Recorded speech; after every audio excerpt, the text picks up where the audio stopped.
আসসালামু আলাইকুম। আয়েশাস ডেইলি ব্লগে আপনাদের সবাইকে স্বাগতম। কেমন আছেন সবাই? আজকে নিয়ে এসেছি কিভাবে খুব সহজে এবং অতি তাড়াতাড়ি মুসুরির ডাল ভুনা করা যায় সেই রেসিপি। তো চলুন দেরি না করে শুরু করা যাক।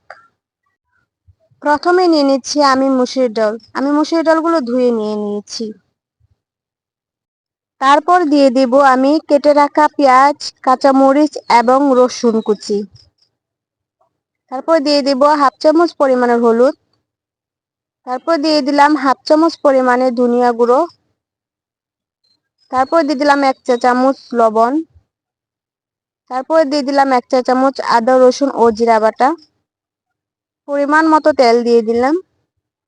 তারপরে এগুলো সব উপাদান খুব ভালো করে মেখে নেব। একটু সময় নিয়ে মাখবেন। পরবর্তী ভিডিও দেখার জন্য আমার চ্যানেলটি সাবস্ক্রাইব করে দেবেন। মাখা হয়ে গেলে দিয়ে দেব আমি পরিমাণ মতো পানি। যেহেতু আমি প্রেসার কুকারে এই ডাউলটা দিয়ে দেব, তাই পানির পরিমাণটা একদম কম দিব, যেতটুকু সময় লাগে সিদ্ধ হতে। দিয়ে দিলাম আমি পানি।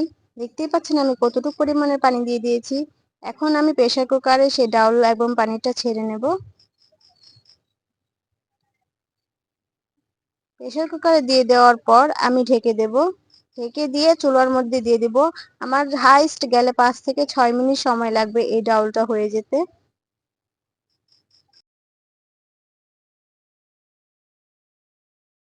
3টি শীষ দেওয়া হয়ে গেলে ডালটা আপনারা উঠিয়ে নিয়ে যাবেন।